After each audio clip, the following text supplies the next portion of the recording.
Hey y'all, hi. So, in the course of daily events in my line of work, I think often of my friends and family members who don't wear makeup and don't care about it, but they want something. Like they want a bit of polish, but they want to do the least, but they want it to look good. And every time they wade into the waters of cosmetics, they end up putting something on their face and then being like, ugh, this doesn't look good and I don't know why. And so then when choosing between makeup that doesn't look good and no makeup, they end up choosing no makeup. But then they always have this wistfulness for what might have been if they had just had someone to tell them why it looked bad. Well, that's me today. I'm not saying you look bad, but if you're like my friends, maybe this video will embolden you to try something you've never tried before and have it look good. If you're new here, welcome. I'm Hannah. I'm a writer. I will link my book down below. I also make YouTube videos about aesthetics and consumerism, and I hope you'll subscribe if you like this. Let's go ahead and get into the meat of the video. Okay, 5 reasons your everyday makeup might look bad and how to fix it. The first 3 are about skin, and the last 2 are about definition. Because I feel like a lot of people who want a little something but not much, they're often just looking to enhance or balance their skin and then add a little bit of definition. And skin is tricky. That's why 3 of the 5 are dedicated to skin. For all the makeup that's out there, it's hard to make your skin look good, especially if you don't have the barest idea of where to start. Number 1, no skin prep. Listen, most makeup is either liquid or paste with pigment in it. It's not magic. It's a medium mixed with a colorant. And no matter what makeup you buy, if you aren't doing any skin prep, you aren't taking any care of your skin, and you just wake up in the morning and roll out of bed and put that medium mixed with colorant straight onto your skin, it won't look right. So if in your life you're going from no makeup and no skincare or almost no skincare to trying to wear a makeup product on your skin, it's not enough just to add the makeup into your life. You have to add some skincare too. And for that, I have 2 suggestions. Suggestion 1 is a little simple skincare trifecta. I recommend looking into a gentle chemical exfoliant, a little bit of acid, like the First Aid Beauty Pads, Sunday Riley Good Jeans, the Youth to the People Kombucha Toner. I will link these and some others down below. Then pair that with a good moisturizer to use morning and night and a good cleanser to take off the makeup that you do wear. So that's 3 products in addition to makeup: cleanser, moisturizer, and acid, a chemical exfoliant. And my second suggestion, even if you're a true makeup minimalist, if you're trying a complexion product, consider a priming product to layer underneath when you wear it. So this would be on top of your daily moisturizer before your makeup. 2 of my favorites are Merit Great Skin and the Ilia Skin Milk. I like them because they feel so good on the face and they really plump and condition the skin and make it receptive to makeup. Some sunscreens are priming sunscreens and can also serve this purpose. Add SPF and also prepare the skin for makeup. I will link some of those down below. Okay, reason why your makeup could be looking bad. Number 2, peach fuzz. This is adjacent to reason number 1 because the reasoning is the same. If you have a thick layer of peach fuzz on your face, makeup, which is again, just some pigment mixed into some sort of liquid or paste, or a pigmented powder, it simply cannot lie elegantly and smoothly on your skin on top of that fuzz. Instead, it coats the fuzz and looks kind of textured and cakey, especially as the day wears on. Similar to unprepped skin, as in reason number 1. But I'm making peach fuzz its own category because it's a separate issue. You could do everything that I suggested in reason number 1, the skincare, the priming products, and still have your makeup apply and wear in a crunchy way on top of peach fuzz. And I speak from experience here because I'm a very hairy person and I have thick hair and pretty fuzzy peach fuzz. It might sound dramatic and terrifying to scrape the peach fuzz off of your face with a sharp blade, but it's not. It's not an abnormal thing to do, and it is no further out of your grasp than shaving your legs. There are dermaplaning tools on the market that range from high-end salon-style electronics to inexpensive disposables. I will link a bunch of them down below. I've tried a handful of them actually, so I'll link the ones with which I have personal experience. Not everyone has a makeup disrupting level of peach fuzz, but if you do, and you have never dermaplaned your face, this is going to make a world of difference. All right, reason number 3 why your makeup might look bad. You're not being strategic about skin coverage. Now, when it comes to skin makeup, not having the right shade match, like not having makeup that matches the color of your skin very well, I feel like that's kind of an easy out for a list like this. I decided not to include it. I actually feel like the bigger issue is not looking at your skin with an assessing eye and figuring out how to work towards a natural looking balance with the products that you have, how much of them you apply, and where you apply them on your face. So even if you do have a good color match, which I feel like is kind of a given, like you could figure that one out on your own, sometimes there's still an issue of too much coverage, and sometimes there's an issue of not enough coverage. So my recommendation here is to kind of go in layers and step back and assess. Don't just freak out and slap it on and cover as much as you can, whether you're doing that with a full coverage product or a very light coverage product. Consider starting with color corrector, especially if you are trying to cover redness on your skin. There are a lot of places on my skin where I don't actually need to cover the skin, I just need to balance out the redness. And a green color corrector, as weird as it might sound if you've never tried it before, never seen that happen before, is all that I sometimes need on most of my face. The green cancels out the red, and then you're just seeing my bare skin, but without redness. My favorite is the EXA green color corrector. I also like the one by Givenchy if you're fancy. And EXA and Givenchy both make color correctors in other colors. So if redness isn't the issue, if you're trying to correct for sallowness, for example, dark circles, you try one of the other colors before you start covering your skin. Then consider pinpoint concealing if you have blemishes or scars. So using your finger or a tiny brush just to cover the dark spot, the red spot, or the scar, and not putting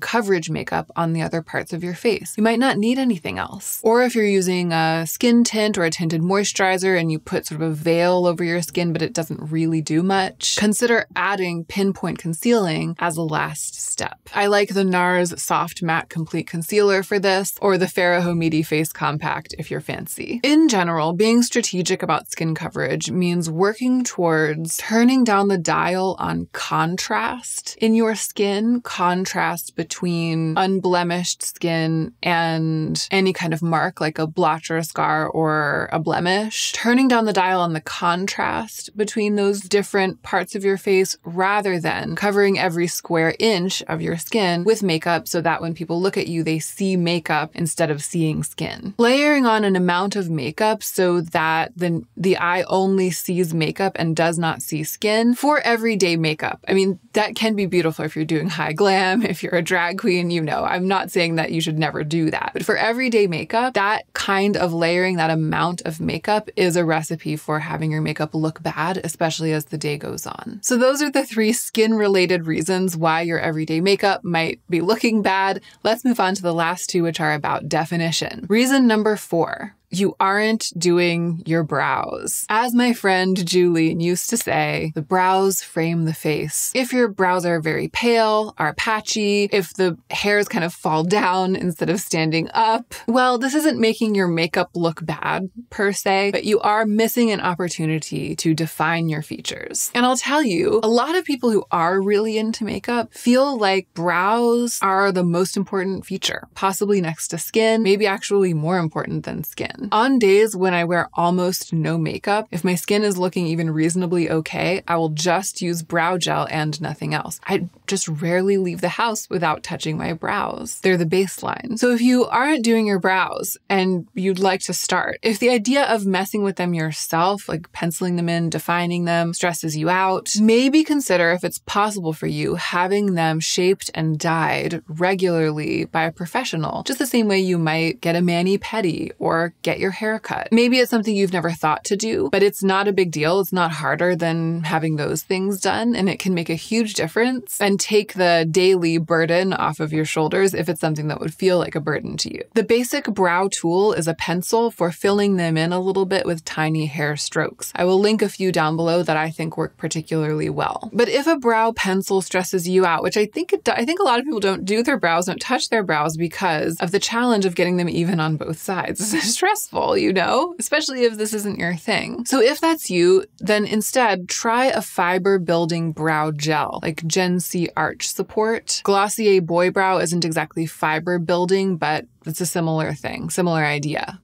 Just brush it into your brows with the little tiny brush without letting the bristles of the brush touch your skin underneath. It will add fullness to what's there and help your brows hold like an upwards and sculpted shape, but without it having to be too penciled in, too precise. I really love Gen C Arch Support for this. And if I can think of any others, I'll link them too. If you just need shaping, you don't need any kind of filling, then I would say go for a clear stronghold gel like the one from Refi or the one from Kimiko. Of all the ones that I've tried, those are the top two. They're the absolute best. And lastly, reason number 5, you're afraid to have one bold element, texture, color, graphic. So you're not wearing enough of any one thing. So you're wearing makeup, you're taking the time to put it on, and you know, you might look slightly different from the way that your face looked when you first rolled out of bed, but there's just no oomph, no impact, nowhere for the eye to go. So weirdly, it's like the makeup ends up downplaying your whole face, kind of like turning your face into a sepia photograph of itself. A little bit of like visual impact theory going on here, but this is something that I see with surprising frequency. And there are actually a lot of suggestions. There are endless suggestions for like the one thing that you could choose to add oomph. It doesn't have to be everything. It's one bold element. Going a little bit bold with one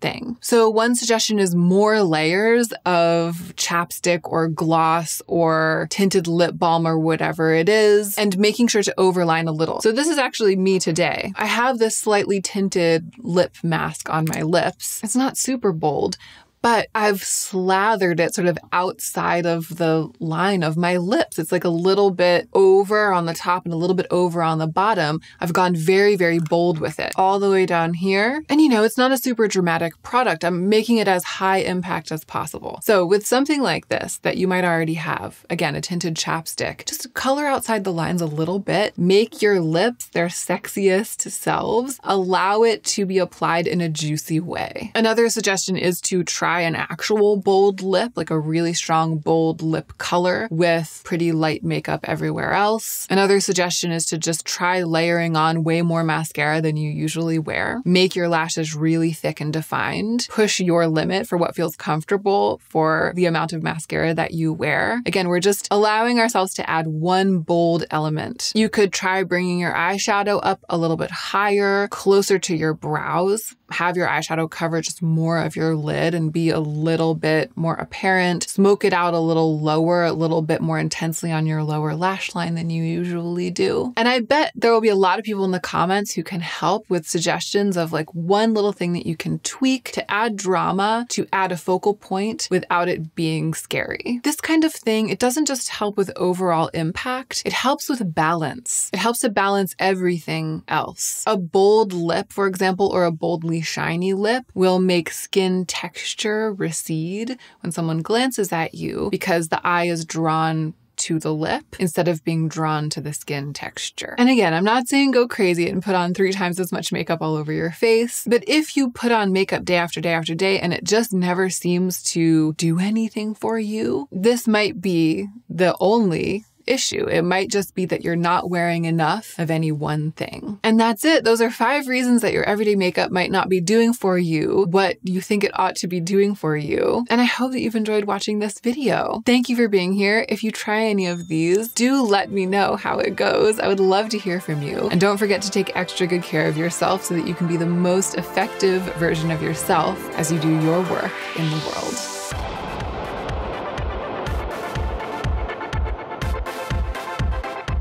Okay, this is 5 reasons your makeup looks bad and how to fix it. Hope my makeup looks good.